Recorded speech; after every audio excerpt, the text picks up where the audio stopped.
Hello guys, இன்னைக்கு rainbow door மான்வாவோட episode 10 தான் நம்ம பார்க்க போகிறோம். ஸோ வீடியோக்குள்ளே போகிறதுக்கு முன்னாடி ஒரே ஒரு லைக்கை போட்டுருங்க, ஏன்னா அப்போ தான் இதே மாதிரி தொடர்ந்து அப்லோட் பண்ண முடியும். சரி வாங்க, நம்ம டைம் மிஸ் பண்ணாமல் எப்பிக்குள்ளே போகலாம். எப்பிக்கோட ஸ்டார்டிங்லேயே அங்கே ஜூலியட்டோட நிலைமையை தான் காட்டுறாங்க. அங்கே ஆள் அடிச்சு மூஞ்சியை குழப்பி வச்சிருக்கான். இந்த வேலை என்ன உன்னையா எய்ம் பண்ண இருக்கு? ஆமாம் அதே தான். ஏன்னா யாரெல்லாம் கேட்டுக்குள்ளேருந்து தப்பிச்சு வராங்களோ அவங்கள தான் அது மெயினாக டார்கெட் பண்ணும். ஏன்னா அவங்க தானே உள்ளே போனாங்க. இப்போதான் எனக்கு விஷயமே புரியுது. ஆனால் எனக்கு இன்னமும் விஷயம் புரியலையே, இவன் எப்படி இந்த அளவுக்கு ரொம்ப ஸ்ட்ராங்கா இருக்கான்? நான் என்ன அடிச்சு தோக்கடிக்கும் போது கூட அவனுக்கு அவளுக்கு வேர்வையை ஊத்தல. நான் இவனை மாதிரி ஒரு பர்சனை இதுக்கு முன்னாடி பார்த்ததே இல்ல.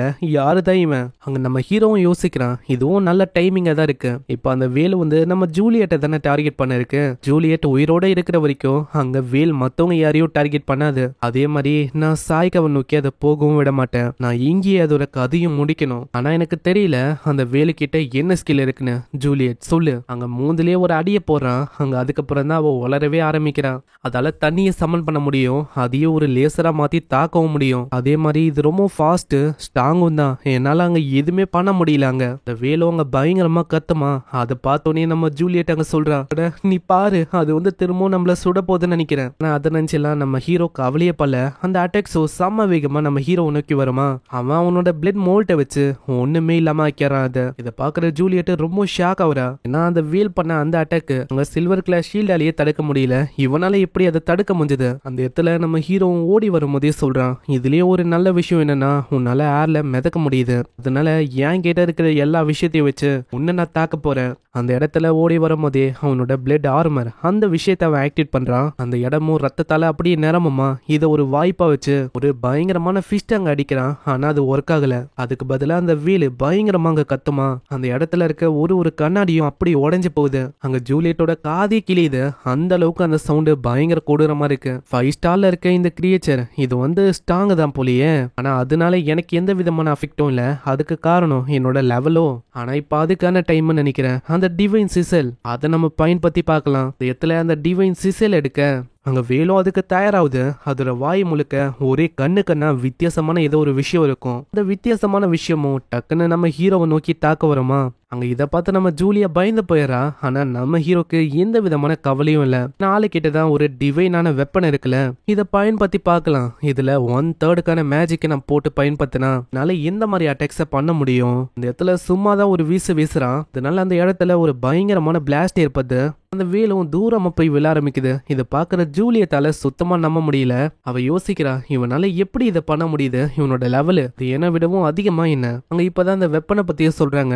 அந்த வெப்பனுக்கு நீங்க எவ்வளவுக்கு எவ்வளவு உங்களோட மேஜிக்க கொடுக்குறீங்களோ அதுக்கேத்த மாதிரியே அதோட பவரும் வெளிப்படும். இப்பதான் எனக்கு புரியுது. என்னோட 1/3 மேஜிக்கை நான் போட்டேன், அதனாலதான் இது இந்த அளவுக்கு பவரா இருக்கோ.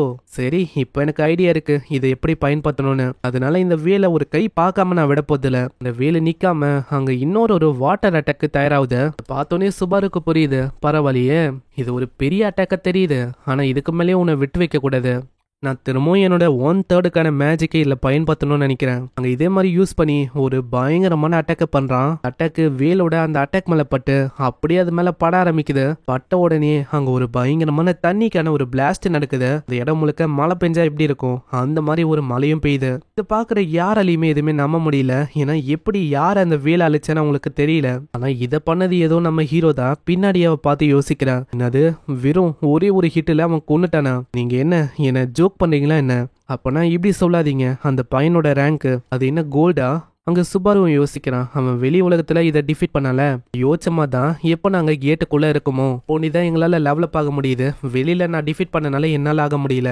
ஆனா நல்ல வேலை டவுனுக்கும் எதுவுமே ஆகல. ஆனா இப்போ முக்கியமான விஷயம், சீக்கிரமா போய் சாய்க்காவை பார்க்கணும். இதனால யோசிக்காம உன்னோட பவரை பயன்படுத்தி அங்க பறந்து போவானா. இதையும் அங்க இருக்கிற ஆளுங்க போட்டோலாம் எடுக்கிறாங்க. அங்க வீடியோவா எடுத்து போட இதுதான் ஒரு வைரலான டாபிக் அங்க போயின்னு இருக்கு. நெக்ஸ்ட் சீன்ல சாய்க்காவை காட்டுறாங்க. சாய்க்காவோட நிலைமை இன்னமும் அங்க மோசமாயிடுச்சு.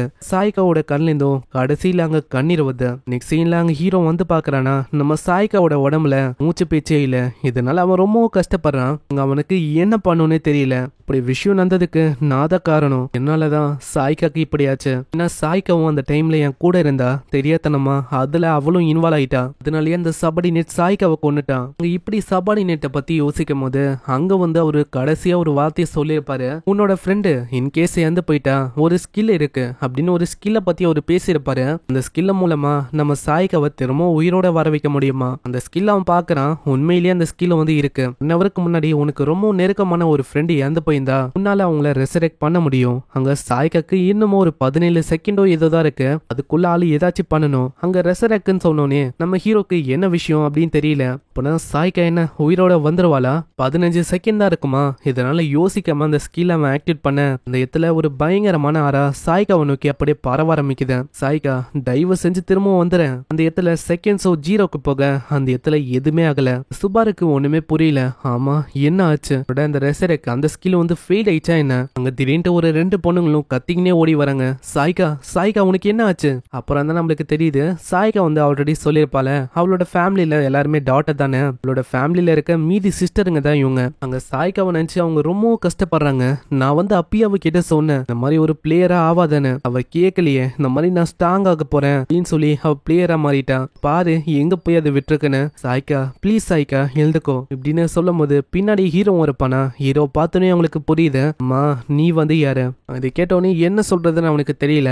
சாய்காவோட அப்படின்னு சொல்ல வருவானா. அங்க சாய்கா வந்து சொல்லிருப்பா நீ வந்து என்ன விட்டு கொடுக்க கூடாது. 2 பேரும் ஒரு நல்ல ஃப்ரெண்ட்ஸா இருக்கலாம். அந்த விஷயம் உனக்கு ஞாபகம் வந்தோடனே நான் சாய்காவோட ஃப்ரெண்டு கேட்டோனே அப்படியே அவ தள்ளி வர்றா. அப்பனா இது எல்லாத்துக்குமே காரணம் நீதானா? உன்னாலதான் சாய்கா இறந்தே போயிட்டா. சாய்காவை எதுக்கு நீ ஒரு டேஞ்சரான கோஸ்டுக்கு கொண்டு போன? பாரா சாய்கா வந்து உன்னால இறந்து போயிட்டா. நாங்க ஏன் தெரியுமா சாய்காவை அப்படிலாம் சொன்னோம்? அப்படி இருந்தா போக மாட்டா. அதுக்குள்ள நாங்க வந்து ஸ்ட்ராங் ஆயிலாம். அதுக்கப்புறம் எங்களால சாய்காவை ப்ரொடெக்ட் பண்ண முடியும்ல.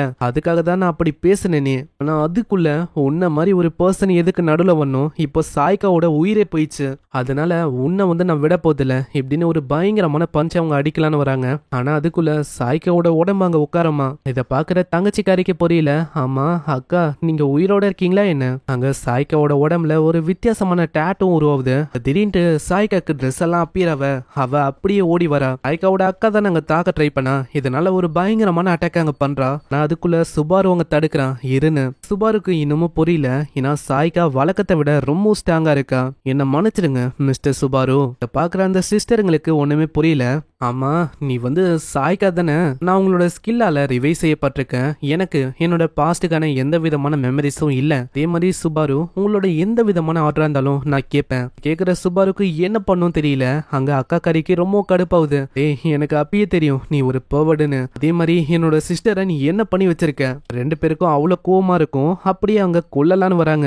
இதுல சாய்கா வேற கேக்குறா. ஆமா மிஸ்டர் சுபாரு நீங்க உண்மையிலேயே ஒரு பர்வர்டா? இல்ல இல்ல அவங்க தான் சொல்றாங்கன்னு பார்த்தா நீயும் நம்பின இருக்க. இப்ப அவங்க வேற என்ன கொல்லலான்னு வராங்க. அட சுபாரு வெறும் ஒரு 10 செகண்ட் கொடுங்க அது போதும். இவங்க 2 பேரோட கதையும் நான் முடிச்சிடுறேன். இரு அப்படியெல்லாம் ஒண்ணும் பண்ணாத. நானே விஷயத்த பாத்துக்கிறேன் இப்படின்னு சொல்லிட்டு இடத்துல அவனோட பவர் யூஸ் பண்ணி அவங்கள மாட்ட வச்சுட்டு அங்கல இருந்து நம்ம சாய்காவும் சுபாரும் ஓடி போறாங்க. அங்க பின்னாடியே சாய்காவோட சிஸ்டரும் பயங்கரமா கத்துறா. ஆனா அவங்க வந்து கேட்கல. இடத்துல இவங்க ஓடி வராங்க. வெளியில ஒரு பஞ்சாயத்து போயின்னு இருக்கு. டிவி முழுக்க நம்ம ஹீரோவோட நியூஸ் தான் ஓடின்னு இருக்கு. ஹீரோ அந்த பெரிய வேலை கொண்டு இருப்பால அதை ஒரு தாத்தா ரெக்கார்ட் பண்ணிருப்பாரு. அது நியூஸ் மீடியன் பரவி சிட்டிக்கே நம்ம சுபாரு தான் இப்போ ஒரு ஹீரோவா இருக்கான். யாருதான் இந்த மிஸ்டீரியஸான ஹீரோ அப்படின்னு தாங்க ஒரு நியூஸே போகுது. வெளியில வரும்போதே ஒரு 2 பேர் வேற நம்ம சுபாருவை பாக்குறாங்க. அவங்க 2 பேரும் வேற யாரும் இல்ல நம்பர் 2 கோல்டு ஹீரோவும் நம்பர் 3 கோல்டு ஹீரோவும் தான். இது பத்தாதுன்னு அவங்க பின்னாடி வேற ஒரு பயங்கரமான பிரசன்ஸ் ஃபீல் ஆகும். அவங்க பின்னாடி நம்ம ஹீரோ எதிர்பார்க்காத விதமா அங்க ரெஞ்சியும் வரான். சிட்டியை டேமேஜ் பண்ணிருக்க. அதே மாதிரி ஓ மேல ஒரு கொலை கேஸ் வேற இருக்கு. அதனால கொஞ்சம் கூட பேசணும் அப்படின்னு சொல்ல இங்கே இந்த எபிசோட முடிக்கிறாங்க. சோ பார்க்கலாம் இதுக்கப்புறம் என்ன ஆகுதுன்னு. இதுக்கப்புறம் தான் இன்னமும் வேற லெவல்ல போகும். ஹீரோயினை ஜெயிலுக்கு போக போறானா என்ன விஷயம் எல்லாத்தையுமே நம்ம நெக்ஸ்ட் எபிசோட்ல பார்க்கலாம். வீடியோக்கு ஒரே ஒரு லைக்கை போட்டுருங்க. நீங்க இது வரைக்கும் நம்ம சேனலுக்கு சப்ஸ்கிரைப் பண்ணலையா? சப்ஸ்கிரைப் பண்ணிக்கோங்க. நான் உங்களை நெக்ஸ்ட் எபிசோட்ல சந்திக்கிறேன். தேங்க்யூ ஃபார் வாட்சிங். சைனரா.